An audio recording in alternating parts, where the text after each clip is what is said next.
على مدار سنوات المسرح المصري قدم لنا مجموعة من أحسن المسرحيات الكوميدية اللي كانت سبب في ضحك الناس. اللي بيميز المسرح المصري عن أي مسرح تاني إن مسرحياته ما كانتش مقتصرة بس على الكوميديا، دي كانت كوميديا وفن ومزيكا. مسرحيات ناجحة كتير قدمها المسرح المصري، لكن من بين كل المسرحيات دي تظل مسرحية مدرسة المشاغبين هي أنجح مسرحية اتقدمت. طيب هي ليه المسرحية دي نجحت قوي كده؟ وليه في ناس كتير بتهاجمها؟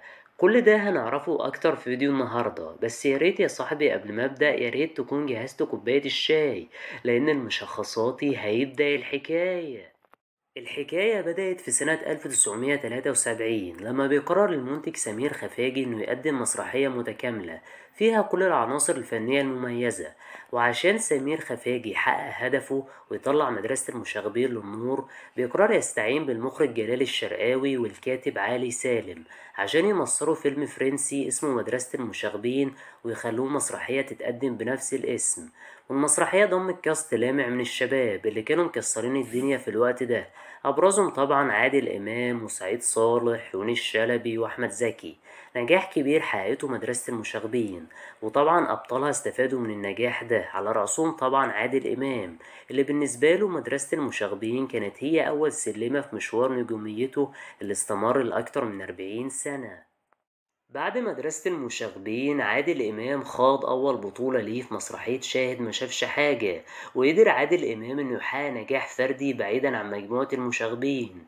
أما بالنسبة بقى لبقية المشاغبين سعيد صالح ويونس شلبي وأحمد زكي، فالتلاتة قدموا مع بعض مسرحية العيال كبرت، والمسرحية قدرت إنها تحقق نجاح يوازي مسرحية مدرسة المشاغبين.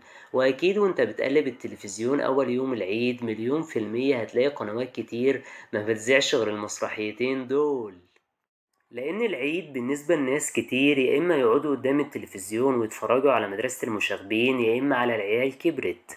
يمكن أكتر واحد اتظلم في مجموعة المشاغبين وكان حظه قليل هو هادي الجيار. بعد مدرسة المشاغبين هادي الجيار تاه وسط مجموعة المشاغبين وما قدرش إنه يوصل للبطولة المطلقة، برغم إن موهبته الكبيرة كانت بتأهله لده. واكتفى هادي الجيار بالأدوار المساعدة اللي كان أبرزها طبعا في التلفزيون لأن رصيده السينمائي كان قليل. أفضل لأمي وليا كتلت يا أختي. معلش. لو اتكلمنا عن أنجح نجوم مدرسة المشاغبين ففي ناس كتير هتتخانق وتقولك أكيد عادل إمام أنجح واحد، ناس تانية هتزعل وتقولك أحمد زكي أنجح. بالنسبة لي أنا الأنجح طبعا عادل إمام. صعب على أي ممثل إنه ينجح في السينما والمسرح والتلفزيون، لكن المعادلة الصعبة دي قدر عادل إمام إنه يحققها. واللي ما تعرفوهوش إن أحمد زكي ما كانش بيحب دور أحمد في مدرسة المشاغبين، وذكر أحمد زكي قبل كده في لقاءات إعلامية كتير إن دوره اتحذف منه فصل بالكامل، والفصل ده من وجهة نظر أحمد كان هيعرف المشاهدين أكتر بتفاصيل الشخصية وخلفيتها.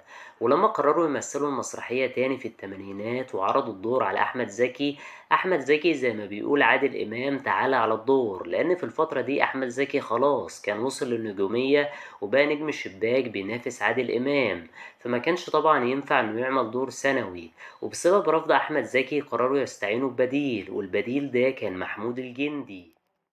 المسرحية لما اتعرضت تاني عادل إمام وسعيد صالح اتفاجئوا لما لقوا الناس طول المسرحية بتكرر إفيهاتهم ما بيضحكوش. في الأول ده وترهم، لكنهم بعد كده قعدوا يقولوا إفيهات جديدة ما اتقالتش في النسخة المصورة عشان الناس تضحك. زي ما قلتلكم عادل إمام هو أنجح نجم في مدرسة المشاغبين، بعديه أحمد زكي، يليهم بقى سعيد صالح. وخليني أقف عند سعيد صالح شوية. سعيد صالح كان هو نجم المسرحية الأول بدون منازع، وناس كتير قالت عليه إن هو هيكون النجم الجاي، لكن سعيد صالح قرر إنه يركن موهبته على جنب ويهدرها في أفلام المقاولات، وكانت أبرز أدوار سعيد صالح في مشواره الفني واللي تحتسب له في رصيده الفني هي أدواره مع عادل إمام. باختصار لو اتكلمنا عن علاقة سعيد صالح وعادل إمام فزي ما قال الزعيم في المسرحية أنا المخ وأنت العضلات، بالظبط كده. يونس شلبي بقى وقع في نفس الفخ اللي وقع فيه سعيد صالح بالظبط، ضيع موهبته في أفلام المقاولات. مجموعة المشاغبين اتعاونوا تاني في فيلم اسمه شلة المشاغبين ومسرحية اسمها قصة الحي الغربي. المسرحية دي ما اتصورتش، بس بحسب رأي الفنان هادي الجيار إن المسرحية دي أقوى بمراحل من مدرسة المشاغبين. اللي ما تعرفوش على مدرسة المشاغبين إن جلال الشرقاوي قال إن المسرحية أصلا سياسية، وفكرتها كلها قايمة على الصراع بين السلطة والشعب. الشباب بقى كانوا بيمثلوا الشعب، أما الأبهات وناظر المدرسة كانوا بيمثلوا السلطة. وفي الآخر العلم والحب الممثل في أبلة عرفت الشربيني قدروا إنه يجمع بين الاتنين. وبسبب النجاح الكبير للمسرحية، المسرحية اتحولت لفيلم اسمه مدرسة المشاغبين اللي اتعرض سنة 1973. وبالمناسبة الفيلم ده كان من أسوأ أفلام السينما المصرية، ومقدرش يحقق نفس نجاح المسرحية، وكان نسخة باهتة منها. وده طبعا يرجع لأسباب كتير، أولها توزيع الأدوار اللي ما كانش مناسب خالص، زي انه مثلا جايبين نور الشريف في دور عادل امام. يا جماعة الدور محتاج كوميديان، بقى نور الشريف كوميديان؟ احنا اكيد في عالم موازي.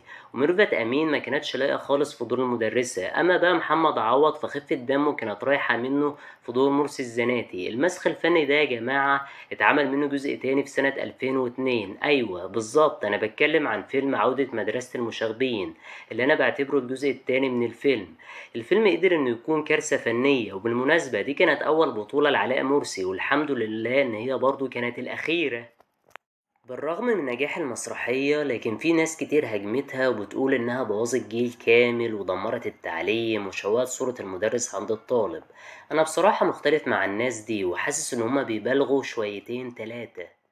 بعد مرور أكتر من 50 سنة مدرسة المشاغبين بتحقق نجاح كبير، ولسه عايشة معانا لحد دلوقتي، ولسه بنضحك لما بنسمع إفيهات عادل إمام وسعيد صالح، وبنستمتع بالمسرحية كأننا بنشوفها لأول مرة. وفي نهاية الفيديو حابب أعرف رأيكم إيه أكتر إفيه عجبكم في مسرحية مدرسة المشاغبين؟ مستني رأيكم في التعليقات. لو عجبكم الفيديو دوسوا لايك واشتركوا في القناة، وياريت كمان تفعلوا زر الإشعارات عشان يوصلكم كل جديد. مين ده؟ انا عارفه يا اختي. انت شفت شكله عامل ازاي؟ ده شبه عادل امام يا راجل بلا بتاع. لو عجبكم الفيديو دوسوا لايك واشتركوا في قناة المشخصاتي عشان تشوفوا كل جديد المشخصاتي.